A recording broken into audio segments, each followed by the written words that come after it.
हाँ जी, सत श्री अकाल जी सारिਆਂ ਨੂੰ ਵੈਲਕਮ ਟੂ ਗੁਰਨੰਦਰ ਪੀਟੀ ਚੈਨਲ। ਅੱਜ ਦੀ ਵੀਡੀਓ ਜਿਹੜੀ ਤੁਸੀਂ ਤੁਹਾਡੇ ਵਾਸਤੇ ਲੈ ਕੇ ਆਏ ਆ ਥੰਬਨੇਲ ਨੂੰ ਦੇਖ ਕੇ ਵੀ ਸਾਰੇ ਸਮਝ ਗਏ ਹੋਵੋਗੇ। ਅੱਜ ਦੀ ਵੀਡੀਓ ਬੜੀ ਮਜ਼ੇਦਾਰ ਹੋਣ ਵਾਲੀ ਆ। ਅੱਜ ਦੀ ਵੀਡੀਓ ਵਿੱਚ ਤੁਹਾਡੇ ਨਾਲ ਗੱਲਬਾਤ ਕਰਾਂਗੇ ਜਿਹੜੇ ਬੱਚੇ ਹਫਤੇ ਦੇ ਵਿੱਚ ਜਿਹੜੇ ਬੱਚੇ 15 ਦਿਨਾਂ ਦੇ ਵਿੱਚ ਆਪਣਾ ਐਗਜ਼ਾਮ ਦਿੰਦੇ ਆ ਉਹ ਕਿਵੇਂ ਪ੍ਰੈਕਟਿਸ ਕਰਦੇ ਆ, ਕਿਹੜੀ ਚੀਜ਼ ਦੀ ਕਿੰਨੀ ਪ੍ਰੈਕਟਿਸ ਕਰਦੇ ਆ ਜੋ ਆਪਣਾ ਐਗਜ਼ਾਮ ਉਹ ਹਫਤੇ ਦੇ 15 ਦਿਨਾਂ ਦੇ ਵਿੱਚ ਦੇ ਸਕਦੇ ਆ। ਠੀਕ ਆ, ਮੈਨੂੰ ਇੱਕ ਪਰਸਨ ਨੇ ਕੁਐਸਚਨ ਪੁੱਟ ਕੀਤਾ ਸੀ, ਇੱਕ ਸਟੂਡੈਂਟ ਨੇ, ਤੇ ਉਹਨੇ ਮੈਨੂੰ ਬਹੁਤ ਵਧੀਆ ਕੁਐਸਚਨ ਸੀਗਾ, ਦੈਟਸ ਵਾਈ ਮੈਂ ਉਹਦੇ ਕੁਐਸਚਨ ਤੇ ਅੱਜ ਇਹ ਟੌਪਿਕ ਰੱਖਿਆ ਹੋਈ। ਤੇ ਮੈਂ ਅੱਜ ਇਹ ਚੀਜ਼ ਸੋਚੀ, ਮੈਂ ਕਿਹਾ ਵੀ ਕਾਫੀ ਬੱਚਿਆਂ ਨੂੰ ਡਾਊਟ ਸੀਗੇ, ਕਾਫੀ ਬੱਚੇ ਮੇਰੇ ਤੋਂ ਇਹ ਚੀਜ਼ ਪੁੱਛਣਾ ਚਾਹੁੰਦੇ ਸੀ ਵੀ ਸਰ ਕਿ ਅਸੀਂ ਹਫਤੇ 'ਚ ਐਗਜ਼ਾਮ ਦੇਣਾ ਹੋਵੇ, ਅਸੀਂ 15 ਦਿਨਾਂ 'ਚ ਐਗਜ਼ਾਮ ਦੇਣਾ ਹੋਵੇ, ਅਸੀਂ ਕਿਹੜੇ ਮੈਥਡ ਫੋਲੋ ਕਰੀਏ, ਕਿਹੜੀ ਚੀਜ਼ ਨੂੰ ਫੋਲੋ ਕਰੀਏ ਜੋ ਸਾਡੇ ਵੀ ਐਡੇ ਸੋਹਣੇ ਸਕੋਰ ਆ ਸਕਣ, ਇੰਨੇ ਥੋੜੇ ਟਾਈਮ ਦੇ ਵਿੱਚ ਆ ਸਕਣ।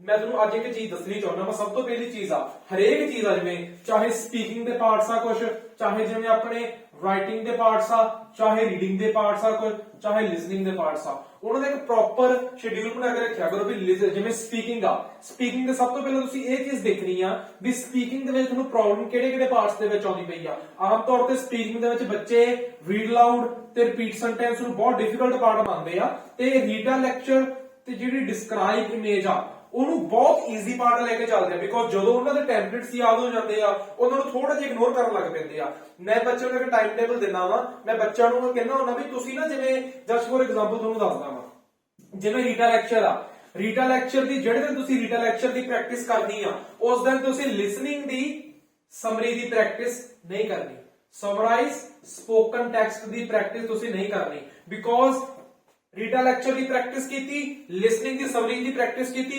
ਦੋਵੇਂ ਚੀਜ਼ਾਂ ਸਿਮਿਲਰ ਹੀ ਆ, ਦੋਵੇਂ ਚੀਜ਼ਾਂ ਸੇਮ ਹੀ ਆ, ਕੋਈ ਬਹੁਤਾ ਡਿਫਰੈਂਸ ਨਹੀਂ ਇਹਨਾਂ ਚੀਜ਼ਾਂ ਦੇ ਵਿੱਚ। ਦੂਸਰੀ ਗੱਲਬਾਤ ਕਰਦੇ ਆ, ਜਦੋਂ ਆਪਾਂ ਰਿਪੀਟ ਸੈਂਟੈਂਸ ਦੀ ਪ੍ਰੈਕਟਿਸ ਕਰਦੇ ਪਏ ਆ ਉਦੋਂ ਆਪਾਂ ਲਿਸਨਿੰਗ ਜਾਂ ਡਿਕਟੇਸ਼ਨਾਂ ਦੀ ਪ੍ਰੈਕਟਿਸ ਨਹੀਂ ਕਰਨੀਗੀ। ਜਦੋਂ ਆਪਾਂ ਡਿਕਟੇਸ਼ਨਾਂ ਦੀ ਪ੍ਰੈਕਟਿਸ ਕਰਦੇ ਪਏ ਆ ਉਦੋਂ ਆਪਾਂ ਰਿਪੀਟ ਸੈਂਟੈਂਸ ਦੀ ਪ੍ਰੈਕਟਿਸ ਨਹੀਂ ਕਰਨੀਗੀ। ਏਦਾਂ ਚੀਜ਼ ਨੂੰ ਵੰਡ ਕੇ ਕਰਿਆ ਕਰੋਗੇ ਨਾ। ਹੁਣ ਇੱਕ ਚੀਜ਼ ਸਮਝਣ ਦੀ ਕੋਸ਼ਿਸ਼ ਕਰਿਓ, ਜੇਕਰ ਮੈਂ ਰਿਪੀਟ ਸੈਂਟੈਂਸ ਦੀ ਪ੍ਰੈਕਟਿਸ ਕਰਦਾ ਪਿਆ ਵਾਂ, ਰਿਪੀਟ ਸੈਂਟੈਂਸ ਵਿੱਚ ਮੈਂ ਸੁਣਦਾ ਪਿਆ ਤੇ ਬੋਲਦਾ ਪਿਆ ਵਾਂ, ਹੁਣ ਇਹਦੇ ਡਿਕਟੇਸ਼ਨ ਦੇ ਵਿੱਚ ਕੀ ਆ, ਡਿਕਟੇਸ਼ਨ ਦੇ ਵਿੱਚ ਵੀ ਸੇਮ ਚੀਜ਼ ਆ ਨਾ। ਡਿਕਟੇਸ਼ਨ ਦੇ ਵਿੱਚ ਵੀ ਮੈਂ ਲਿਸਨਿੰਗ ਪਾਵਰ ਵਧਦੀ ਪਈ ਆ, ਲਿਸਨ ਕਰਦਾ ਪਿਆ ਤੇ ਬਾਅਦ ਚ ਰਾਈਟ ਕਰਦਾ ਪਿਆ। ਡਿਕਟੇਸ਼ਨ ਆਪਾਂ ਨੂੰ ਵੱਧ ਤੋਂ ਵੱਧ ਕਰਨੀਆਂ ਚਾਹੀਦੀਆਂ ਬੱਚਿਆਂ ਨੂੰ। ਆਮ ਤੌਰ ਤੇ ਮੈਨੂੰ ਕੋਈ ਪਰਸਨ ਪੁੱਛਦਾ ਹੁੰਦਾ ਨਾ ਸਰ ਸਾਡੀ ਡਿਕਟੇਸ਼ਨ ਖਰਾਬ ਆ, ਸਾਡੇ ਰਿਪੀਟ ਸੈਂਟੈਂਸ ਖਰਾਬ ਆ, ਮੈਂ ਇਹਨੂੰ ਇੱਕੋ ਗੱਲ ਕਹਿੰਦਾ ਹੁੰਦਾ ਵਾ, ਤੂੰ ਨਾਲ ਦੀ ਨਾਲ ਰਿਪੀਟ ਸੈਂਟੈਂਸ ਦੀ ਪ੍ਰੈਕਟਿਸ ਵੀ ਕਰ ਤੇ ਨਾਲ ਦੀ ਨਾਲ ਡਿਕਟੇਸ਼ਨ ਦੀ ਵੀ ਪ੍ਰੈਕਟਿਸ ਕਰ, ਬਟ ਜ਼ਿਆਦਾ ਤੋਂ ਜ਼ਿਆਦਾ ਡਿਕਟੇਸ਼ਨ ਦੀ ਪ੍ਰੈਕਟਿਸ ਕਰ, ਕਿਉਂਕਿ ਡਿਕਟੇਸ਼ਨਾਂ ਕਰਨ ਨਾਲ ਕੀ ਆ, ਤੇਰੇ ਕੀ ਰਿਪੀਟ ਸੈਂਟੈਂਸ ਵੀ ਇੰਪਰੂਵ ਹੋਣਗੇ, ਬਟ ਨਾਲ ਦੀ ਨਾਲ ਤੇਰੇ ਸਪੈਲਿੰਗ ਇੰਪਰੂਵ ਵੀ ਹੋਣਗੇ। ਤੁਸੀਂ ਇੱਕ ਚੀਜ਼ ਨੂੰ ਧਿਆਨ ਚ ਰੱਖਿਓ, ਸਭ ਤੋਂ ਪਹਿਲਾਂ ਜਦੋਂ ਤੁਸੀਂ ਪ੍ਰੈਕਟਿਸ ਕਰਨੀ ਆ, ਤੁਸੀਂ ਤੁਹਾਡਾ ਟਾਰਗੇਟ ਆ ਵੀ ਅਸੀਂ ਜਿਹੜਾ ਆਪਣਾ ਐਗਜ਼ਾਮ ਆ ਉਹ ਹਫਤੇ 'ਚ ਦੇਣਾ ਵਾ, 15 ਦਿਨਾਂ ਦੇ ਵਿੱਚ ਦੇਣਾ ਵਾ। ਤੁਸੀਂ ਇੱਕ ਟਾਈਮ ਟੇਬਲ ਬਣਾ ਕੇ ਰੱਖਣਾ ਵਾ ਵੀ ਸਪੀਕਿੰਗ ਆ, ਜਿਹੜੀ ਸਪੀਕਿੰਗ ਦੇ ਰੀਡ ਲਾਊਡ ਆ, ਜਿਹੜੇ ਡੇਲੀ ਦੇ ਰੀਡ ਲਾਊਡ 20 ਹੋਣੇ ਚਾਹੀਦੇ ਆ। ਜਦੋਂ ਤੁਸੀਂ ਰੀਡ ਲਾਊਡ ਕਰਨੇ ਆ 20 ਰੀਡ ਲਾਊਡ, ਇਹ ਨਹੀਂਗਾ ਵੀ ਤੁਹਾਨੂੰ ਸਰ ਨੇ ਕਿਹਾ 20 ਰੀਡ ਲਾਊਡ ਹੋਣੇ ਚਾਹੀਦੇ ਆ ਤੇ 20 ਰੀਡ ਲਾਊਡ 5-10 ਮਿੰਟ 'ਚ ਕਰਕੇ ਖਤਮ ਕੀਤੇ। 20 ਰੀਡ ਲਾਊਡ ਜਿਹੜੇ ਤੁਸੀਂ ਕਰਨੇ ਆ ਨਾ ਅਜੇ, ਉਹ ਰੀਡ ਲਾਊਡ ਇਦਾਂ ਦੇ ਹੋਣੇ ਚਾਹੀਦੇ ਆ, ਉਹ ਰੀਡ ਲਾਊਡ ਵਿੱਚ ਇੱਕ ਵੀ ਮਿਸਟੇਕ ਨਾ ਹੋਵੇ, ਉਹ ਰੀਡ ਲਾਊਡ ਦੇ ਵਿੱਚੋਂ ਨੰਬਰ ਵੀ ਜਿਹੜੇ ਹੋਣ ਨਾ ਤੁਹਾਡੇ, ਉਹ ਇੱਕ ਵੀ ਨੰਬਰ ਘੱਟ ਨਾ ਰਵੇ। ਕਹਿਣ ਦਾ ਭਾਵ ਇਹ, ਜੇ ਤੁਸੀਂ ਇੱਕ ਯੂਨਿਟ ਪ੍ਰੈਕਟਿਸ ਕਰਦੇ ਪਏ ਹੋ, ਘੱਟ ਤੋਂ ਘੱਟ ਓਵਰਆਲ ਤੁਹਾਡੇ 80 ਸਕੋਰ ਚਾਹੀਦੇ ਆ ਇੱਕ ਰੀਡ ਲਾਊਡ ਦੇ ਵਿੱਚੋਂ। 90 ਨਹੀਂ ਕਹਿ ਰਿਹਾ ਹੈਗਾ, ਓਵਰਆਲ 80 ਸਕੋਰ ਵੀ ਲਿਆਓਗੇ ਇਨਫ ਆ, ਬਟ 80 ਤੋਂ ਘੱਟ ਨਹੀਂ ਹੋਣੇ ਚਾਹੀਦੇ ਕਿ ਇਦਾਂ। ਇਹ 20 ਰੀਡ ਲਾਊਡਸ ਦੀ ਡੇਲੀ ਬਾਈ ਡੇਲੀ ਪ੍ਰੈਕਟਿਸ ਕਰਨੀ ਹੈ ਤੁਸੀਂ, ਬਹੁਤ ਇੰਪੋਰਟੈਂਟ ਆ। ਗੱਲ ਕਰਦੇ ਆ ਰਿਪੀਟ ਸੈਂਟੈਂਸ ਦੀ। ਰਿਪੀਟ ਸੈਂਟੈਂਸ ਦੀ ਪ੍ਰੈਕਟਿਸ ਤੁਸੀਂ ਡੇਲੀ ਜਿਹੜੀ ਹੈਗੀ ਆ ਉਹ 40 ਰਿਪੀਟ ਸੈਂਟੈਂਸ ਦੀ ਪ੍ਰੈਕਟਿਸ ਕਰਨੀ ਹੀ ਕਰਨੀ ਹੈ। 40 ਰਿਪੀਟ ਸੈਂਟੈਂਸ ਤੁਹਾਡੇ ਹੋਣੇ ਹੀ ਚਾਹੀਦੇ ਆ, ਤੇ ਰਿਪੀਟ ਸੈਂਟੈਂਸ ਦਾ ਜਿਹੜਾ ਟਾਰਗੇਟ ਉਹ ਵੀ ਸੇਮ ਟਾਰਗੇਟ ਆ, 80 ਤੁਹਾਡੇ ਰਿਪੀਟ ਸੈਂਟੈਂਸ ਤੋਂ ਹੋਣੇ ਹੀ ਚਾਹੀਦੇ ਆ। 80 ਤੋਂ ਘੱਟ ਨਹੀਂ ਹੋਣੇ ਚਾਹੀਦੇ ਰਿਪੀਟ ਸੈਂਟੈਂਸ ਦੇ ਵਿੱਚ ਤੁਹਾਡੇ। ਉਸ 80 ਤੋਂ ਘੱਟ ਸਕੋਰਿੰਗ ਆ ਜਿਹੜੀ, ਫਿਰ ਉਹ ਤੁਹਾਡੀ ਲਿਸਨਿੰਗ ਨੂੰ ਵੀ ਸਕੋਰਿੰਗ ਦੇਣੀ ਆ ਰਿਪੀਟ ਸੈਂਟੈਂਸ ਨੇ। ਸੋ ਘੱਟ ਤੋਂ ਘੱਟ ਰਿਪੀਟ ਸੈਂਟੈਂਸ 80 ਦੇ ਹੋਣੇ ਚਾਹੀਦੇ ਆ, ਦੈਨ ਤੁਸੀਂ ਆਪਣੇ ਡਿਜ਼ਾਇਰ ਸਕੋਰ ਪ੍ਰਾਪਤ ਕਰ ਸਕਦੇ ਹੋ। ਗੱਲ ਕਰਦੇ ਆ ਡਿਸਕ੍ਰਾਈਬ ਇਮੇਜ ਦੀ। ਡਿਸਕ੍ਰਾਈਬ ਇਮੇਜ ਤੁਸੀਂ ਇੱਕ ਦਿਨ ਦੇ ਵਿੱਚ ਘੱਟ ਤੋਂ ਘੱਟ ਜਿਹੜੇ ਆ 10 ਕਰਨੇ ਆ। 10 ਡਿਸਕ੍ਰਾਈਬ ਇਮੇਜ ਮੈਂ ਤੁਹਾਨੂੰ ਕਿਵੇਂ ਕਹੇ ਆ, 10 ਡਿਸਕ੍ਰਾਈਬ ਜਿਵੇਂ ਮੈਂ 1 ਜਾਂ 2 ਲਾਈਨ ਗ੍ਰਾਫ ਕਰ ਲੇ, 1 ਜਾਂ 2 ਮੈਂ ਬਾਰ ਗ੍ਰਾਫ ਕਰ ਲੇ, 1 ਜਾਂ 2 ਮੈਂ ਪਾਈ ਚਾਰਟ ਕਰ ਲੇ, ਐਦਾਂ ਕਰਕੇ ਜਿੰਨੀਆਂ ਵੀ ਟਾਈਪਸ ਹੁੰਦੀਆਂ ਇਮੇਜ ਦੀਆਂ ਤੁਸੀਂ ਇੱਕ ਇੱਕ 2-2 ਕਰਕੇ ਸਾਰੀਆਂ ਡੇਲੀ ਟਰਾਈ ਕਰਦੇ ਰਿਹਾ ਕਰੋ। ਇਹ ਨਹੀਂ ਆ ਵੀ ਇੱਕੋ ਚੀਜ਼ ਨੂੰ ਜੇ ਸਰ ਨੇ 10 ਕਿਹਾ ਵਾ ਉਹ 10 ਇੱਕੋ ਵਾਰ ਕਰਤੇ ਆ, ਨਹੀਂ, ਵੱਖਰੇ ਵੱਖਰੇ ਟਾਈਪਸ ਨੂੰ ਟਰਾਈ ਕਰੋਗੇ, ਇਹ ਚੀਜ਼ ਤੁਹਾਡੀ ਇੰਪਰੂਵਮੈਂਟ ਹੋਊਗੀ। ਕਿਉਂਕਿ ਐਗਜ਼ਾਮ ਦੇ ਵਿੱਚ ਕੱਲੇ ਲਾਈਨ ਗ੍ਰਾਫ ਨਹੀਂ ਹੋਣੇ, ਕੱਲੇ ਬਾਰ ਗ੍ਰਾਫ ਨਹੀਂ ਹੋਣੇ, ਮਿਕਸ ਹੋਣੇ ਆ, ਉਹ ਤੁਸੀਂ ਕਨਫਿਊਜ਼ ਨਾ ਹੋਵੋ ਕਿਸੇ ਚੀਜ਼ ਦੇ ਵਿੱਚ। ਤਾਂ ਕਰਕੇ ਹਰੇਕ ਚੀਜ਼ ਦੀ ਪ੍ਰੈਕਟਿਸ ਡੇਲੀ ਬਾਈ ਡੇਲੀ ਏਦਾਂ ਕਰਦੇ ਰਿਹਾ ਕਰਿਓ। ਗੱਲਬਾਤ ਕਰਦੇ ਰੀਡਾ ਲੈਕਚਰ ਬਾਰੇ। ਰੀਡਾ ਲੈਕਚਰ ਤੁਸੀਂ ਘੱਟ ਤੋਂ ਘੱਟ ਆ ਜਿਹੜੇ ਉਹ 5 ਡੇਲੀ ਦੇ ਕਰਨੇ ਆ। डेली के 5 रीडर लेक्चर्स करने बहुत इंपॉर्टेंट आ। रीडर लेक्चर ਦੇ ਵਿੱਚ ਜਿਹੜੇ ਆ ਰੀडर लेक्चर ਤੁਸੀਂ ਕਿਸੇ ਵੀ ਚੀਜ਼ ਤੋਂ ਕਰਨ ਲੱਗੇ ਆ, ਚਾਹੇ APN ਤੋਂ ਕਰਨ ਲੱਗੇ ਆ, ਚਾਹੇ ਰੀਡਰ ਲੈਕਚਰ ਤੁਸੀਂ ਲੈਂਗੁਏਜ ਅਕੈਡਮੀ ਤੋਂ ਕਰਨ ਲੱਗੇ ਆ। ਰੀਡਰ ਲੈਕਚਰ ਜਿਹੜੇ ਆ ਉਹ ਡਿਫਿਕਲਟ ਲਾਉਣੇ ਆ। ਡਿਫਿਕਲਟ ਰੀਡਰ ਲੈਕਚਰ ਦਾ ਕੀ ਮਤਲਬ ਹੁੰਦਾ ਵਾ, ਜਦੋਂ ਤੁਸੀਂ ਡਿਫਿਕਲਟ ਰੀਡਰ ਲੈਕਚਰ ਲਾਓਗੇ ਨਾ ਕਿਸੇ ਵੀ ਚੀਜ਼ ਦੇ ਵਿੱਚ, ਚਾਹੇ ਤੁਸੀਂ APN ਵੀ ਚਲਾਓਗੇ ਚਾਹੇ ਲੈਂਗੁਏਜ ਅਕੈਡਮੀ ਚਲਾਓਗੇ, ਡਿਫਿਕਲਟ ਰੀਡਰ ਲੈਕਚਰ ਦੇ ਵਿੱਚ ਆਡੀਓ ਬਹੁਤ ਛੋਟੀ ਹੁੰਦੀ ਆ। ਜਦੋਂ ਛੋਟੀ ਆਡੀਓ ਆਊਗੀ ਕੰਟੈਂਟ ਤੁਸੀਂ ਬੜੀ ਛੇਤੀ ਲਿਖੋਗੇ। एग्जाम ਦੇ ਵਿੱਚ ਵੀ ਜਿਹੜੀ ਆਡੀਓ ਆ ਬਹੁਤ ਛੋਟੀ ਹੁੰਦੀ ਆ, ਸੋ ਤੁਸੀਂ एग्जाम ਦੇ ਵਿੱਚ ਜਾ ਕੇ ਫੰਬਲ ਨਹੀਂ ਹੋਵੋਗੇ, ਘਬਰਾਓਗੇ ਨਹੀਂ, ਡਰੋਗੇ ਨਹੀਂ। एग्जाम ਤੋਂ ਪਹਿਲੇ ਤੁਸੀਂ ਪ੍ਰਪੇਅਰ ਹੋ ਕੇ ਜਾਓਗੇ ਕਿਉਂਕਿ ਤੁਸੀਂ ਪ੍ਰੈਕਟਿਸ ਹੀ ਉਸ ਹਿਸਾਬ ਨਾਲ ਕਰਦੇ ਪਏ ਹੋ। ਸੋ ਰੀਡਰ ਲੈਕਚਰ ਹਮੇਸ਼ਾ ਜਿਹੜੇ ਕਰਨੇ ਆ ਉਹ ਡਿਫਿਕਲਟ ਤਰੀਕੇ ਨਾਲ ਕਰਨੇ ਆ। ਅੱਗੋਂ ਗੱਲਬਾਤ ਕਰਦੇ ਆ ਵੀ ਆਨਸਰਡ ਕੁਐਸਚਨਸ ਬੱਚੇ ਕਹਿ ਦਿੰਦੇ ਆ ਵੀ important ਨਹੀਂਗੇ, but ਆਨਸਰਡ questions the we daily by daily practice ਕਰਨੀ ਆ। ਚਾਹੇ ਲੈਂਗੁਏਜ ਅਕੈਡਮੀ ਆ ਚਾਹੇ ਜਿਹੜੀ ਤੁਹਾਡੀ APN ਆ, ਉਹਦੇ ਵਿੱਚ ਜਿਹੜਾ ਪ੍ਰੈਡਿਕਸ਼ਨ ਦਿੱਤਾ ਵੀ ਆਨਸਰਡ ਕੁਐਸਚਨਸ ਦਾ ਸੇਮ ਉਹ ਯਾਦ ਕਰ ਲਓ, ਸਾਰਾ ਦਿਮਾਗ 'ਚ ਫੀਡ ਕਰ ਲਓ, ਉਹ ਤੁਹਾਨੂੰ ਜਿਹੜਾ ਉਹ ਐਗਜ਼ਾਮ 'ਚ ਵੀ ਆ ਜਾਣਾ ਵਾ। ਸੇਮ ਚੀਜ਼ ਆ ਜਿਹੜੀ ਉਹ ਪ੍ਰੈਡਿਕਸ਼ਨ ਹੀ ਆ, ਬਸ ਜਨਰਲ ਨੌਲੇਜ ਦੇ ਕੁਐਸਚਨ ਹੀ ਆ, ਯਾਦ ਕਰ ਲਿਆ ਕਰੋ। ਕੋਈ ਚੀਜ਼ ਜਿਹੜੀ ਹੁੰਦੀ ਹੈ ਇਹ ਨਹੀਂ ਕਹਿਣਾ ਵੀ ਉਹ ਇੰਪੋਰਟੈਂਟ ਨਹੀਂਗੀ, ਇੰਪੋਰਟੈਂਟ ਹਰੇਕ ਚੀਜ਼ ਆ, ਠੀਕ ਆ, ਕਿਉਂਕਿ ਉਹ ਵੀ ਆਪਣੀ ਲਿਸਨਿੰਗ ਨੂੰ ਨੰਬਰ ਦਿੰਦੀ ਆ। ਕਿਤੋਂ ਵੀ ਯਾਦ ਕਰ ਲਿਓ, ਲੈਂਗੁਏਜ ਅਕੈਡਮੀ ਤੋਂ APN ਤੋਂ ਸੇਮ ਹੀ ਆ ਦੋਵੇਂ ਥਾਵਾਂ ਤੇ ਉਹ ਐਗਜ਼ਾਮ ਦੇ ਵਿੱਚ ਵੀ ਤੁਹਾਨੂੰ ਆ ਸਕਦੇ ਆ। ਅਗਲੀ ਗੱਲਬਾਤ ਕਰਦੇ ਆ ਰਾਈਟਿੰਗ ਦੇ ਬਾਰੇ। ਰਾਈਟਿੰਗ ਦੇ ਵਿੱਚ ਜਿਹੜੀ ਤੁਹਾਡੀ ਰਾਈਟਿੰਗ ਦੀ ਸਮਰੀ ਆ, ਹੁਣ ਰਾਈਟਿੰਗ ਦੀ ਸਮਰੀ ਦੀ ਗੱਲ ਕਰਦੇ ਆ ਜੀ, ਸਮਰਾਈਜ਼ ਰਿਟਨ ਟੈਕਸਟ ਦੀ। ਸਮਰਾਈਜ਼ ਰਿਟਨ ਟੈਕਸਟ ਜਿਹੜਾ ਵਾ ਤੁਸੀਂ ਘੱਟ ਤੋਂ ਘੱਟ ਜਿਹੜੇ ਆ 10 ਤੁਹਾਡੇ ਡੇਲੀ ਦੇ ਹੋਣੇ ਚਾਹੀਦੇ ਆ। 3 ਸਮਰਾਈਜ਼ ਰਿਟਨ ਟੈਕਸਟ ਤੁਸੀਂ ਡੇਲੀ ਤੇ ਕਰਦੇ ਆ। ਸਮਰਾਈਜ਼ ਰਿਟਨ ਟੈਕਸਟ ਜਿਹੜੇ ਹੈਗੇ ਆ ਇਹ ਨਾ ਬੱਚੇ ਬਹੁਤ ਕਨਫਿਊਜ਼ ਹੋ ਜਾਂਦੇ। ਇੱਥੇ ਤੁਸੀਂ ਇਹਨੂੰ ਈਜ਼ੀ ਲੈ ਕੇ ਮੰਨਦੇ ਹੋ ਵੀ ਆਪਾਂ ਇਹਦੇ ਵਿੱਚ ਕਨੈਕਟਰ ਯੂਜ਼ ਕਰ ਲੈਂਦੇ ਆ, ਦੇਖ ਕੇ ਲੈਣਾ ਲਿਖਣੀਆਂ ਵਾ ਬਹੁਤ ਈਜ਼ੀ ਆ, ਠੀਕ ਆ। ਐਗਜ਼ਾਮ ਦੇ ਵਿੱਚ ਪਤਾ ਕੀ ਚੀਜ਼ ਹੁੰਦੀ ਆ, ਐਗਜ਼ਾਮ ਦੇ ਵਿੱਚ ਇਹਦੇ ਵਿੱਚ ਹਰੇਕ ਲਾਈਨ ਦੇ ਵਿੱਚ ਕੁਝ ਨਾ ਕੁਝ ਲਿਖਿਆ ਗਿਆ ਹੁੰਦਾ, ਤੁਹਾਨੂੰ ਪਤਾ ਨਹੀਂ ਲੱਗਦਾ ਕਿਹੜੀ ਲਾਈਨ ਪਿਕ ਕਰੀਏ ਕਿਹੜੀ ਨਾ ਕਰੀਏ। ਆਮ ਤੌਰ ਤੇ ਤੁਹਾਨੂੰ ਟ੍ਰੇਨਰਸ ਕਹਿੰਦੇ ਆ ਕਨੈਕਟਰ ਵਾਲੀ ਲਾਈਨ ਕੋਈ ਹੋਗੀ, ਕਿਸੇ ਲਾਈਨ ਦੇ ਵਿੱਚ ਬ੍ਰੈਕਟ ਵਗੈਰਾ ਦਿੱਤੇ ਗਈ ਆ, ਨੰਬਰਿੰਗ ਦਿੱਤੀ ਗਈ ਆ, ਸ਼ਾਰਟ ਫਾਰਮ ਵਾਲੀ ਲਾਈਨ ਨਹੀਂ ਚੱਕਣੀਗੀ। एग्जाम ਦੇ ਵਿੱਚ 100 ਚੋਂ 90% ਇਹ ਸਮਰੀ ਦੇ ਵਿੱਚ ਸ਼ਾਰਟ ਫਾਰਮ ਵਾਲੀਆਂ ਲੈਣਾ ਹੀ ਹੁੰਦੀਆਂ। ਫਿਰ ਉੱਥੇ ਤੁਸੀਂ ਕਿਹੜੀਆਂ ਲਾਈਨਾਂ ਪਿਕ ਕਰੋਗੇ, ਇਹ ਚੀਜ਼ਾਂ ਧਿਆਨ 'ਚ ਰੱਖਣ ਦੀ ਲੋੜ ਆ। ਤਾਂ ਕਹਿੰਦਾ ਜਦੋਂ ਵੀ ਤੁਸੀਂ ਇਹ ਚੀਜ਼ ਦੀ ਪ੍ਰੈਕਟਿਸ ਕਰਨੀ ਹੈ ਨਾ ਰਾਈਟਿੰਗ ਦੀ ਸਮਰੀ ਦੀ, ਰਾਈਟਿੰਗ ਦੀ ਸਮਰੀ ਦੀ ਪ੍ਰੈਕਟਿਸ ਵੀ ਸੇਮ ਐਜ਼ ਆ ਜਿਵੇਂ ਮੈਂ ਤੁਹਾਨੂੰ ਰੀਡਰ ਲੈਕਚਰ ਬਾਰੇ ਦੱਸਿਆ ਵਾ। ਡਿਫਿਕਲਟ ਖੋਲਿਆ ਕਰੋ, ਚਾਹੇ ਲੈਂਗੁਏਜ ਅਕੈਡਮੀ ਚਾਹੇ APN ਦੇ ਵਿੱਚ ਡਿਫਿਕਲਟ ਖੋਲਿਆ ਕਰੋ।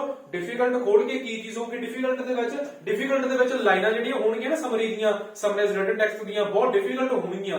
ਤੁਹਾਨੂੰ ਬਹੁਤ ਟਾਈਮ ਲੱਗੂਗਾ ਵੀ ਕਿਹੜੀਆਂ ਲਾਈਨਾਂ ਪਿਕ ਕਰਾਂ ਕਿਹੜੀਆਂ ਛੱਡਾਂ, ਬਟ ਇੱਥੇ ਕਲਾਸ 'ਚ ਤੁਸੀਂ ਕੀ ਆ ਉਹ ਟਫ ਟਾਈਮ ਫੇਸ ਕਰੋਗੇ, ਟਫ ਚੀਜ਼ਾਂ ਕਰੋਗੇ, ਐਗਜ਼ਾਮ 'ਚ ਜਾ ਕੇ ਤੁਹਾਨੂੰ ਮੁਸ਼ਕਲ ਨਹੀਂ ਝੱਲਣੀ ਪਊਗੀ। ਇਹ ਚੀਜ਼ਾਂ ਨੂੰ ਧਿਆਨ 'ਚ ਰੱਖਿਓ। ਹਫਤਾ 10 ਦਿਨ ਤੁਸੀਂ ਇਹਨੂੰ ਲਗਾਤਾਰ ਪ੍ਰੈਕਟਿਸ ਕਰ ਲਈ, ਤੁਸੀਂ ਸਮਰੀ ਦੇ ਵਿੱਚ ਇੰਨੇ ਪਰਫੈਕਟ ਹੋ ਜਾਓਗੇ ਤੁਸੀਂ ਮਿਸਟੇਕ ਨਹੀਂ ਕਰਦੇ ਕੋਈ ਵੀ। ਬਟ ਡੇਲੀ ਦੀਆਂ 3 ਸਮਰੀਆਂ ਹੋਣੀਆਂ ਚਾਹੀਦੀਆਂ। ਡੇਲੀ ਮਤਲਬ ਡੇਲੀ, ਸੰਡੇ ਦਾ ਮਿਸ ਨਹੀਂ ਮਾਰਨਾ ਵਿੱਚ। ਅਗਲੀ ਗੱਲਬਾਤ ਕਰਦੇ ਆ ਰਾਈਟਿੰਗ ਦੇ ਐਸੇ ਬਾਰੇ। ਰਾਈਟਿੰਗ ਦਾ ਐਸੇ ਇੱਕ ਦਿਨ ਦੇ ਵਿੱਚ ਘੱਟ ਤੋਂ ਘੱਟ ਤੁਸੀਂ 2 ਵਾਰ ਜਿਹੜਾ ਵਾ ਉਹ ਟਾਈਪ ਕਰਨਾ ਹੀ ਕਰਨਾ। ਜਦੋਂ ਤੁਸੀਂ ਰਾਈਟਿੰਗ ਦਾ ਐਸੇ ਆ ਜਿਹੜਾ ਉਹ ਘੱਟ ਤੋਂ ਘੱਟ 2 ਵਾਰ ਜਿਹੜਾ ਉਹ ਟਾਈਪ ਕਰਨਾ ਹੀ ਕਰਨਾ ਵਾ। ਹੁਣ ਜਿਹੜੀ ਮੈਂ ਤੁਹਾਨੂੰ ਦੱਸਦਾ ਪਿਆ ਨਾ ਸ਼ਡਿਊਲ ਦੱਸਦਾ ਪਿਆ ਵਾ, ਕਿਵੇਂ ਟਾਈਮ ਟੇਬਲ ਦੱਸਦਾ ਮੈਂ ਚੀਜ਼ ਦਾ, ਉਹ ਤੁਸੀਂ ਕਿਵੇਂ ਕਰਨੀ ਹੈ ਚੀਜ਼। ਤੁਸੀਂ ਸਪੀਕਿੰਗ ਤੇ ਰੀਡ ਲਾਉਣ ਤੋਂ ਸਟਾਰਟ ਕਰ ਦੇਣਾ ਵਾ ਤੇ ਨਾਲ ਦੀ ਨਾਲ ਰਿਪੀਟ ਸੈਂਟੈਂਸ ਡਿਸਕ੍ਰਾਈਬ ਨੇ ਸੀਰੀਅਲ ਵਾਈਜ਼ ਨਾਲ ਦੀ ਨਾਲ ਚੱਲਦੇ ਆਉਣਾ ਵਾ। ਇਹ ਨਹੀਂਗਾ ਕੋਈ ਕਿਤੇ ਚੀਜ਼ ਫੜ ਲਈ, ਕਿਸੇ ਦੀ ਲੱਤ ਫੜ ਲਈ, ਕਿਸੇ ਦੀ ਬਾਹ ਫੜ ਲਈ, ਨਹੀਂ, ਸੀਰੀਅਲ ਵਾਈਜ਼ ਚੱਲਦੇ ਆਉਣਾ ਨਾਲ ਦੀ ਨਾਲ ਤੇ ਹਰੇਕ ਚੀਜ਼ ਦੀ ਪ੍ਰੈਕਟਿਸ ਕਰਨੀ ਹੈ। ਦੱਸੀ ਉਹਨੂੰ ਨਾਲ ਦੀ ਨਾਲ ਕਾਪੀ ਤੇ ਨੋਟ ਕਰੀ ਚੱਲੋ ਕਿਹੜੀ ਕਿਹੜੀ ਚੀਜ਼ ਦੀ ਕਿੰਨੀ ਪ੍ਰੈਕਟਿਸ ਕਰਨੀ ਆ। ਤੇ ਇਹ ਚੀਜ਼ ਨੂੰ ਹਫਤਾ 10 ਦਿਨ ਫੋਲੋ ਕਰਕੇ ਵੇਖ ਲਿਓ, 11ਵੇਂ 12ਵੇਂ ਦਿਨ ਤੁਹਾਨੂੰ ਖੁਦ ਆਪਣਾ ਰਿਜ਼ਲਟ ਮਿਲ ਜਾਊਗਾ। ਅਗਲੀ ਗੱਲਬਾਤ ਕਰਦੇ ਹਾਂ ਰੀਡਿੰਗ ਬਾਰੇ। ਰੀਡਿੰਗ ਬਹੁਤ ਇੰਪੋਰਟੈਂਟ ਪਾਰਟ ਆ। ਰੀਡਿੰਗ ਦੇ ਵਿੱਚ ਕਾਫੀ ਬੱਚਿਆਂ ਨੂੰ ਕਨਫਿਊਜ਼ਨਸ ਆ। 100 ਚੋਂ 90% ਜਿਹੜੇ ਤੁਸੀਂ ਦੇਖਦੇ ਪਏ ਹੋ ਮੈਨੂੰ, ਤੁਹਾਨੂੰ ਵੀ ਰੀਡਿੰਗ ਦੇ ਵਿੱਚ ਕਨਫਿਊਜ਼ਨ ਆ। ਸੋ ਰੀਡਿੰਗ ਨੂੰ ਕਿਵੇਂ ਪ੍ਰੈਕਟਿਸ ਕਰਨੀ ਹੈ ਰੀਡਿੰਗ ਦੀ, ਸਭ ਤੋਂ ਪਹਿਲੀ ਗੱਲ ਜਿਹੜੀ ਰੀਡਿੰਗ ਦੇ MCQ ਆਉਂਦੇ ਆਪਾਂ ਨੂੰ, ਠੀਕ ਆ। ਰੀਡਿੰਗ ਦੇ MCQ ਜਿਹੜੇ ਹੁੰਦੇ ਆ ਡੇਲੀ, ਰੀਡਿੰਗ ਦੇ MCQ ਘੱਟ ਤੋਂ ਘੱਟ 5 ਹੋਣੇ ਚਾਹੀਦੇ ਆ, ਠੀਕ ਹੈ ਜੀ। 5 ਤੋਂ 8 ਰੀਡਿੰਗ ਦੇ MCQ ਡੇਲੀ ਕਰਨੇ ਆ। ਰੀਡਿੰਗ ਦੇ MCQ ਕਹਿ ਦਿੰਦੇ ਇੰਪੋਰਟੈਂਟ ਨਹੀਂਗੇ, ਰੀਡਿੰਗ ਦੇ MCQ ਵੀ ਬਟ ਕਿਤੇ ਨਾ ਕਿਤੇ ਆਪਾਂ ਨੂੰ ਰੀਡਿੰਗ ਕਲੀਅਰ ਕਰਨ ਦੇ ਵਿੱਚ ਹੈਲਪ ਕਰ ਜਾਂਦੇ ਆ। ਕਿਤੇ ਨਾ ਕਿਤੇ ਮੈਂ ਆਮ ਤੌਰ ਤੇ ਸਟੂਡੈਂਟਸ ਨੂੰ ਦੇਖਿਆ ਵਾ ਰੀਡਿੰਗ ਦੇ ਵਿੱਚ ਉਹਨਾਂ ਦੇ 49 ਵੀ ਰਹਿ ਜਾਂਦੇ ਆ। ਫਿਰ ਕਿਤੇ ਮੈਂ ਸੋਚਦਾ ਹੁੰਦਾ ਵੀ ਯਾਰ ਕਿਤੇ ਉਹਨਾਂ ਦੇ ਟ੍ਰੇਨਰਸ ਨੇ ਉਹਨਾਂ ਨੂੰ ਦੱਸਿਆ ਹੁੰਦਾ ਵੀ MCQ ਵੀ ਇੰਪੋਰਟੈਂਟ ਆ, ਕਿਤੇ ਇੱਕ ਨੰਬਰ ਆ ਜਾਂਦਾ ਤੇ ਉਹਦੇ 6 ਈਚ ਹੋ ਜਾਣੇ ਸੀਗੇ। ਸੋ ਇੱਕ ਨੰਬਰ ਵੀ ਬਹੁਤ ਇੰਪੋਰਟੈਂਟ ਹੁੰਦਾ ਵਾ, ਕਿਸੇ ਚੀਜ਼ ਨੂੰ ਇਹ ਨਹੀਂ ਕਹਿਣਾ ਵੀ ਉਹ ਇੰਪੋਰਟੈਂਟ ਨਹੀਂਗੀ, ਠੀਕ ਹੈ ਜੀ। MCQ ਵੀ ਬਹੁਤ ਇੰਪੋਰਟੈਂਟ ਹੁੰਦੇ ਆ। ਰੀਡਿੰਗ ਦੇ ਵਿੱਚ ਤੁਸੀਂ ਆਪਣੇ MCQ ਤੇ 1 ਮਿੰਟ ਲਾਉਣਾ। ਆਮ ਤੌਰ ਤੇ ਹਰੇਕ ਤੁਹਾਨੂੰ ਕਹਿੰਦਾ ਵੀ 1 ਮਿੰਟ ਤੋਂ ਜ਼ਿਆਦਾ ਟਾਈਮ ਨਹੀਂ ਲੱਗਦਾਗਾ, MCQ ਨੂੰ ਇੰਨਾ ਟਾਈਮ ਨਹੀਂ ਦੇਈਦਾਗਾ, MCQ ਸਕਿਪ ਵੀ ਕਰ ਦਿਆ ਕਰੋ। ਬਟ ਮੇਰਾ ਪਰਸਨਲੀ ਇਹ ਮੰਨਣਾ ਵਾ ਜਿਹੜਾ ਤੁਹਾਡਾ MCQ ਆ ਰੀਡਿੰਗ ਦਾ, ਘੱਟ ਤੋਂ ਘੱਟ ਰੀਡਿੰਗ ਦੇ MCQ ਨੂੰ 1 ਮਿੰਟ ਦੇਣਾ ਚਾਹੀਦਾ ਪੂਰਾ। 1 ਮਿੰਟ ਤੋਂ ਜ਼ਿਆਦਾ ਟਾਈਮ ਨਾ ਦਿਓ, ਪਰ ਪੂਰਾ 1 ਮਿੰਟ ਦਿਓ। ਉਹ 1 ਮਿੰਟ ਦੇ ਵਿੱਚ ਉਹਨੂੰ ਪ੍ਰੋਪਰ ਸੋਲਵ ਕਰਨ ਦੀ ਕੋਸ਼ਿਸ਼ ਕਰੋ, ਕਿਉਂਕਿ ਇਹ ਵੀ ਬਹੁਤ ਇੰਪੋਰਟੈਂਟ ਪਾਰਟ ਆ, ਤੁਹਾਡੀ ਰੀਡਿੰਗ ਨੂੰ ਹੱਲ ਕਰਵਾ ਦੂਗਾ। ਠੀਕ ਆ ਜੀ। 5 to 8 ਤੁਸੀਂ MCQ ਕਰਨੇ ਹੀ ਕਰਨੇ ਆ। ਰੀਆਰਡਰ ਪੈਰਾਗ੍ਰਾਫ ਆ ਜਿਹੜਾ ਤੁਹਾਡਾ, ਘੱਟ ਤੋਂ ਘੱਟ ਰੀਆਰਡਰ ਪੈਰਾਗ੍ਰਾਫ ਤੁਹਾਡੇ ਦਿਨ ਦੇ, ਇੱਕ ਦਿਨ ਦੇ ਵਿੱਚ ਤੁਸੀਂ 10 ਰੀਆਰਡਰ ਪੈਰਾਗ੍ਰਾਫ ਕਰਨੇ ਹੀ ਕਰਨੇ ਆ। 10 ਰੀਆਰਡਰ ਪੈਰਾਗ੍ਰਾਫ ਤੁਸੀਂ ਕਰਨੇ ਹੀ ਕਰਨੇ ਆ। ਜੇਕਰ ਤੁਹਾਨੂੰ ਰੀਆਰਡਰ ਪੈਰਾਗ੍ਰਾਫ ਦੇ ਵਿੱਚ ਪ੍ਰੋਬਲਮ ਆ, ਜੇਕਰ ਤੁਹਾਨੂੰ ਰੀਆਰਡਰ ਪੈਰਾਗ੍ਰਾਫ ਸਮਝ ਨਹੀਂ ਲੱਗਦੇਗੀ, ਇੱਕ ਵੀਡੀਓ ਮੈਂ ਰੀਆਰਡਰ ਪੈਰਾਗ੍ਰਾਫਸ ਤੇ ਵੀ ਬਣਾਈ ਹੋਈ ਆ, ਤੁਸੀਂ ਜਾ ਕੇ ਦੇਖ ਸਕਦੇ ਹੋ। ਉਹ ਵੀਡੀਓ ਦੇ ਵਿੱਚ ਰੀਆਰਡਰ ਪੈਰਾਗ੍ਰਾਫ ਨੂੰ ਕਿੱਦਾਂ ਸੋਲਵ ਕਰਨਾ ਵਾ, ਕਿੱਦਾਂ ਆਪਾਂ ਰੀਆਰਡਰ ਪੈਰਾਗ੍ਰਾਫ ਨੂੰ ਹੱਲ ਕਰ ਸਕਦੇ ਆ, ਪਜ਼ਲ ਜਿਹੜਾ ਹੁੰਦਾ ਵਾ ਉਹ ਲਾਈਨਾਂ ਫਰੇਜ਼ ਸਿੱਧੀਆਂ ਕਰਕੇ ਲਾ ਸਕਦੇ ਆ। ਤੁਸੀਂ ਉੱਥੇ ਡਿਟੇਲਿੰਗ ਨਾਲ ਗੱਲਬਾਤ ਕੀਤੀ ਗਈ ਹੈ, ਜਾ ਕੇ ਦੇਖ ਸਕਦੇ ਹੋ ਵੀਡੀਓ। ਤਾਂ ਡੇਲੀ ਦੇ 10 ਰੀਆਰਡਰ ਪੈਰਾਗ੍ਰਾਫ ਹੋਣੇ ਚਾਹੀਦੇ ਆ। ਅਗਲੀ ਗੱਲਬਾਤ ਕਰਦੇ ਆ ਰੀਡਿੰਗ ਰਾਈਟਿੰਗ ਬਲੈਂਕਸ ਦੇ ਬਾਰੇ। ਜਿਹੜੀਆਂ ਰੀਡਿੰਗ ਰਾਈਟਿੰਗ ਬਲੈਂਕਸ ਨੇ, ਘੱਟ ਤੋਂ ਘੱਟ ਰੀਡਿੰਗ ਰਾਈਟਿੰਗ ਬਲੈਂਕਸ ਵੀ ਤੁਹਾਡੀਆਂ ਡੇਲੀ ਦੀਆਂ 8 to 10 ਹੋਣੀਆਂ ਚਾਹੀਦੀਆਂ ਵਾ। 8 ਤੋਂ 10 ਰੀਡਿੰਗ ਰਾਈਟਿੰਗ ਬਲੈਂਕਸ ਡੇਲੀ ਦੀਆਂ ਹੋਣੀਆਂ ਚਾਹੀਦੀਆਂ ਵਾ। ਰੀਡਿੰਗ ਰਾਈਟਿੰਗ ਬਲੈਂਕਸ ਨੂੰ ਆਪਾਂ ਕਿਵੇਂ ਇੰਪਰੂਵ ਕਰ ਸਕਦੇ ਹਾਂ? ਆਮ ਤੌਰ ਤੇ ਤੁਹਾਨੂੰ ਬਹੁਤ ਸਾਰੀਆਂ ਢੇਰ ਸਾਰੀਆਂ ਵੀਡੀਓਜ਼ ਮਿਲ ਜਾਂਦੀਆਂ ਮੈਂ ਰੀਡਿੰਗ ਰਾਈਟਿੰਗ ਬਲੈਂਕਸ ਤੇ, ਵੀ ਰੀਡਿੰਗ ਰਾਈਟਿੰਗ ਬਲੈਂਕਸ ਜਿਹੜੀਆਂ ਹੁੰਦੀਆਂ ਵਾ, ਗ੍ਰਾਮਰ ਸਿੱਖੋ ਲੋ ਜੀ, ਗ੍ਰਾਮਰ ਦੀਆਂ ਕਲਾਸਾਂ ਲਾਉਂਦੇ ਆ। ਗ੍ਰਾਮਰ ਬੱਚੇ ਕਹਿੰਦੇ ਵੀ ਅਸੀਂ ਗ੍ਰਾਮਰ ਦੀਆਂ ਕਲਾਸਾਂ ਲਾਉਣੀਆਂ ਵੀ ਜੀ, ਸਾਨੂੰ ਰੀਡਿੰਗ ਨਹੀਂ ਆਉਂਦੀਗੀ। ਰੀਡਿੰਗ ਜਿਹੜੀ ਪੀਟੀ ਦੀ ਰੀਡਿੰਗ ਆ, ਕਿਤੇ ਗ੍ਰਾਮਰ ਤੇ ਡਿਪੈਂਡ ਨਹੀਂਗੀ। ਪੀਟੀ ਦੀ ਰੀਡਿੰਗ ਦੇ ਵਿੱਚ ਕੀ ਚੀਜ਼ ਹੁੰਦੀ ਆ? ਹੁਣ ਰੀਡਿੰਗ ਰਾਈਟਿੰਗ ਬਲੈਂਕਸ ਤੇ ਗੱਲ ਕਰਦੇ ਆ। ਰੀਡਿੰਗ ਰਾਈਟਿੰਗ ਬਲੈਂਕਸ ਤੇ ਕਲਿੱਕ ਕਰਦੇ ਹੋ, 4 ਆਪਸ਼ਨ ਨਿਕਲੇ ਹੁੰਦੀਆਂ ਵਾ। ਉਹ ਕਈ ਵਾਰ ਚਾਰੇ ਆਪਸ਼ਨ ਜਿਹੜੀਆਂ ਹੁੰਦੀਆਂ ਵਾ ਆਈਐਨਜੀ ਵਾਲੀਆਂ ਹੁੰਦੀਆਂ ਵਾ, ਐਸਈਐਸ ਵਾਲੀਆਂ ਹੁੰਦੀਆਂ ਵਾ। ਗ੍ਰਾਮਰ ਦਾ ਤੁਸੀਂ ਚੀਜ਼ ਫਾਈਂਡ ਕਰ ਲਓਗੇ, ਆਈਐਨਜੀ ਵਾਲੀ ਆ, ਐਸਈਐਸ ਵਾਲੀ ਆ। ਜੇ ਸਾਰੀਆਂ ਆਪਸ਼ਨਾਂ ਹੀ ਉਹ ਆ ਗਈਆਂ, ਦੈਨ ਤੁਸੀਂ ਕੀ ਕਰੋਗੇ? ਸੋ ਦੈਟਸ ਵਾਈ ਕਹਿੰਦਾ ਹੁੰਦਾ ਵਾ, ਗ੍ਰਾਮਰ ਸਿੱਖਣ ਨਾਲੋਂ ਵੋਕੈਬ ਇੰਪਰੂਵ ਕਰੋ। ਜਿੰਨੀ ਤੁਹਾਡੀ ਵੋਕੈਬਲਰੀ ਇੰਪਰੂਵ ਹੋਊਗੀ, ਠੀਕ ਆ ਜੀ, ਉਨਾ ਜ਼ਿਆਦਾ ਕੀ ਆ, ਤੁਹਾਨੂੰ ਇਹ ਬਲੈਂਕਸਾਂ ਸੋਲਵ ਕਰਨ ਦੇ ਵਿੱਚ ਆਸਾਨੀ ਹੋਊਗੀ।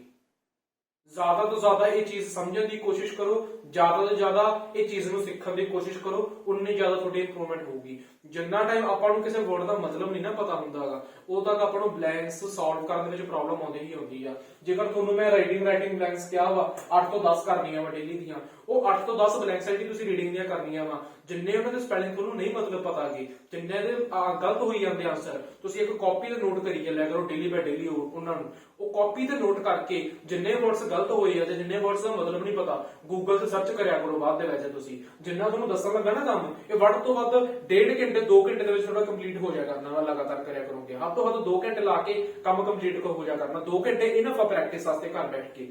ਤੇ ਆਪਾਂ ਜਿਹੜੇ 2 ਘੰਟੇ ਤੋਂ ਬਾਅਦ ਕੀ ਕਰਨਾ, 2 ਘੰਟੇ ਤੋਂ ਬਾਅਦ ਜਿਹੜੀਆਂ ਮਿਸਟੇਕਾਂ ਹੋਈਆਂ ਉਹਨਾਂ ਨੂੰ ਇੰਪਰੂਵ ਕਰਨਾ। ਜਿਹੜੀਆਂ ਮਿਸਟੇਕਸ ਹੋਈਆਂ, ਜਿਵੇਂ ਹੁਣ ਰੀਡਿੰਗ ਰਾਈਟਿੰਗ ਬਲੈਂਕਸ ਜਿਹੜੇ ਮਿਸਟੇਕ ਹੋਇਆ ਕਰਨਗੇ ਤੁਹਾਡੇ, ਤੁਹਾਨੂੰ ਬਲੈਂਕਸਾਂ ਦਾ ਪਤਾ ਨਾ ਲੱਗਿਆ ਕਰੂਗਾ ਵੀ ਇਹਨਾਂ ਨੂੰ ਮਤਲਬ ਕੀ ਕਹਿੰਦੇ ਆ। ਕਾਪੀ ਤੇ ਨੋਟ ਕਰਕੇ ਬਾਅਦ ਚ ਉਹਨਾਂ ਨੂੰ ਯਾਦ ਕਰ ਲਿਆ ਕਰੋ ਸੇਮ ਚੀਜ਼ ਨੂੰ। ਗੂਗਲ ਤੇ ਸਰਚ ਮਾਰੀ, ਇਹ ਵਰਡ ਦਾ ਕੀ ਮਤਲਬ ਆ, ਇਹ ਵਰਡ ਦਾ ਕੀ ਮਤਲਬ ਆ। ਜਦੋਂ ਤੁਹਾਨੂੰ ਵਰਡਸ ਦਾ ਮਤਲਬ ਪਤਾ ਲੱਗਣ ਲੱਗ ਪਿਆ ਨਾ ਕਿ ਇਹਨਾਂ ਦਾ ਕੀ ਮਤਲਬ ਆ, ਤੁਸੀਂ ਰੀਡਿੰਗ ਦੇ ਬਲੈਂਕਸਾਂ ਦੇ ਵਿੱਚ ਭੋਰਾ ਵੀ ਨਹੀਂ ਝਿਜਕਦੇ।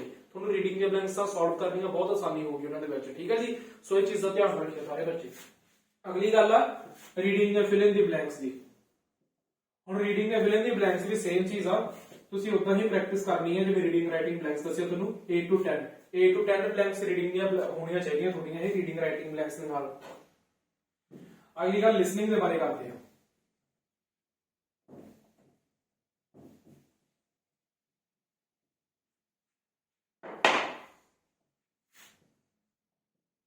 ਲਿਸਨਿੰਗ ਦੀ ਸਭ ਤੋਂ ਪਹਿਲਾਂ ਆਪਾਂ ਨੂੰ ਆਉਂਦਾ ਵਾ summarise spoken text.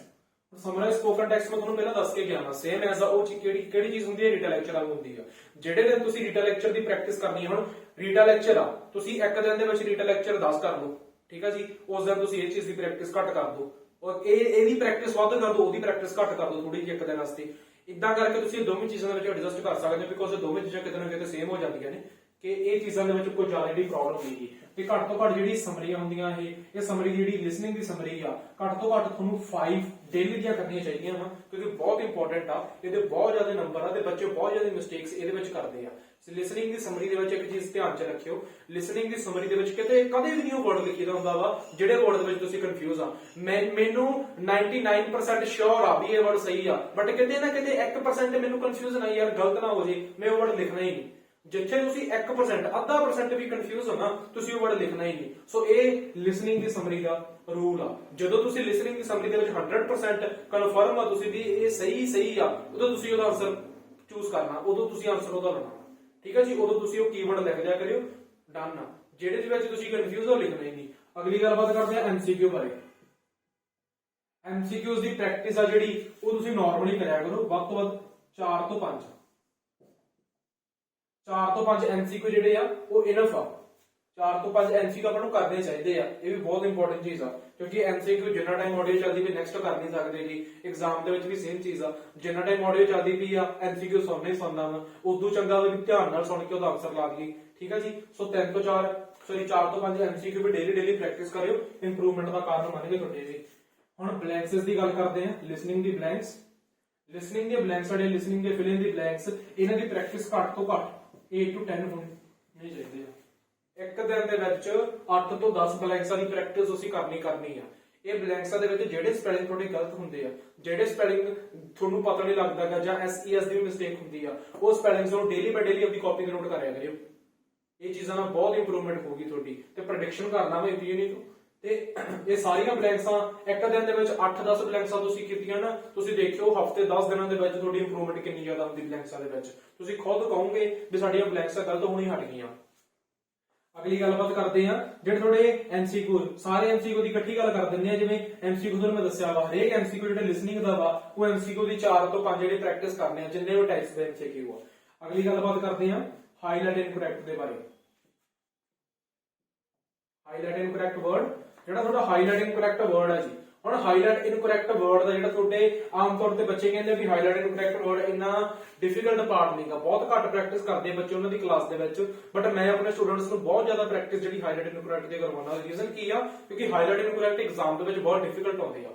Highlight incorrect ਦੀ ਲੈਂਥ ਜਿਹੜੀ ਬਹੁਤ ਛੋਟੀ ਹੁੰਦੀ ਆ, ਬੱਚੇ ਜਿਹੜੇ ਪਿਕ ਕਰਨੇ ਹੁੰਦੇ ਆ, ਹਾਈਲਾਈਟ ਕਰਨੇ ਹੁੰਦੇ ਉਹ ਬਹੁਤ ਜ਼ਿਆਦਾ ਹੁੰਦੇ ਆ, ਤੇ ਹੁੰਦੀ ਆਡੀਓ ਬਹੁਤ ਜ਼ਿਆਦਾ ਫਾਸਟ ਆ। ਸੋ ਦੈਟਸ ਵਾਈ ਮੈਂ ਬੱਚਿਆਂ ਨੂੰ ਕਹਿਣਾ ਹੁੰਦਾ ਵਾ ਹਾਈਲਾਈਟ ਇਨਕਰੈਕਟ ਦੀ ਪ੍ਰੈਕਟਿਸ ਵੀ ਜ਼ਿਆਦਾ ਕਰਿਆ ਕਰੋ। ਸੋ ਹਾਈਲਾਈਟ ਇਨਕਰੈਕਟ ਵੀ ਤੁਸੀਂ 8 ਤੋਂ 10 ਕਰਨੇ ਆ ਇੱਕ ਦਿਨ ਦੇ ਵਿੱਚ। ਸੋ ਤੁਸੀਂ ਆਪਣੇ ਜਿਹੜੇ ਹਾਈਲਾਈਟ ਇਨਕਰੈਕਟ ਐਗਜ਼ਾਮ ਦੇ ਵਿੱਚ ਵੀ ਇੰਪਰੂਵ ਰੱਖ ਸਕਦੇ ਹੋ, ਐਗਜ਼ਾਮ ਦੇ ਵਿੱਚ ਵੀ ਹਾਈਲਾਈਟ ਇਨਕਰੈਕਟ ਗਲਤ ਨਹੀਂ ਹੋਇਆ ਕਰਨਗੇ, ਇਹ ਚੀਜ਼ ਨੂੰ ਧਿਆਨ ਚ ਰੱਖਿਓ। ਸਭ ਤੋਂ ਇੰਪੋਰਟੈਂਟ ਪਾਰਟ ਆ ਤੁਹਾਡਾ ਡਿਕਟੇਸ਼ਨ। ਸਭ ਤੋਂ ਇੰਪੋਰਟੈਂਟ ਪਾਰਟ ਆ ਤੁਹਾਡਾ ਡਿਕਟੇਸ਼ਨ। ਹੁਣ ਡਿਕਟੇਸ਼ਨ ਦੀ ਜਿਹੜੀ ਪ੍ਰੈਕਟਿਸ ਆ, ਡਿਕਟੇਸ਼ਨ ਦੀ ਪ੍ਰੈਕਟਿਸ ਤੁਸੀਂ ਇੱਕ ਦਿਨ ਦੇ ਵਿੱਚ ਜਿਹੜੀ ਆ ਘੱਟ ਤੋਂ ਘੱਟ 40 ਡਿਕਟੇਸ਼ਨਸ ਕਰਨੀਆਂ ਹੀ ਕਰਨੀਆਂ। 40 ਡਿਕਟੇਸ਼ਨਸ ਤੁਸੀਂ ਇੱਕ ਦਿਨ ਦੇ ਵਿੱਚ ਕਰਨੀਆਂ ਹੀ ਕਰਨੀਆਂ। ਡਿਕਟੇਸ਼ਨ ਜਿਹੜੀ ਬਹੁਤ ਇੰਪੋਰਟੈਂਟ ਪਾਰਟ ਆ, ਡਿਕਟੇਸ਼ਨ ਦੇ ਵਿੱਚ ਸੇਮ ਚੀਜ਼ ਦੱਸੀ ਆ। ਡਿਕਟੇਸ਼ਨ ਦੀ ਤੁਸੀਂ ਡੇਲੀ ਬਾਈ ਡੇਲੀ ਪ੍ਰੈਕਟਿਸ ਕਰੋਗੇ ਨਾ, ਇੰਨੀ 40 ਡਿਕਟੇਸ਼ਨਸ ਦੀ ਗਾਰੰਟੀ ਆ ਇਹ ਚੀਜ਼ਾਂ ਤੁਹਾਡੀਆਂ ਇੰਪਰੂਵ ਹੋ ਜਾਣਗੀਆਂ। ਇਹ ਚੀਜ਼ਾਂ ਦੇ ਵਿੱਚ ਇੰਪਰੂਵਮੈਂਟ ਬਹੁਤ ਜ਼ਿਆਦਾ ਆਊਗੀ। ਮੈਨੂੰ ਜਿਹੜੇ ਬੱਚੇ ਨੇ ਕੁਐਸਚਨ ਪੁੱਟ ਕੀਤਾ ਸੀਗਾ, ਸਰ ਤੁਸੀਂ ਕਹਿੰਦੇ ਹੋ ਵੀ ਹਫਤੇ ਦੇ ਵਿੱਚ 15 ਦਿਨਾਂ ਦੇ ਵਿੱਚ ਐਗਜ਼ਾਮ ਦਿੱਤੇ ਜਾਂਦੇ ਆ, ਉਹ ਜਦੋਂ ਆਪਾਂ ਐਗਜ਼ਾਮ ਕਿਵੇਂ ਦੇ ਸਕਦੇ ਆ, ਕਿੰਨੀ ਪ੍ਰੈਕਟਿਸ ਬੱਚੇ ਦੀ ਹੋਣੀ ਚਾਹੀਦੀ ਆ। ਇੱਕ ਬਿਗਨਰ ਜਦੋਂ ਆਪਣੀ ਕਲਾਸਿਸ ਲੈਂਦਾ ਵਾ ਜਾਂ ਕਲਾਸਿਸ ਸਟਾਰਟ ਕਰਦਾ ਵਾ, ਕਿੰਨੀ ਪ੍ਰੈਕਟਿਸ ਉਹਨੂੰ ਕਰਨੀ ਚਾਹੀਦੀ ਆ।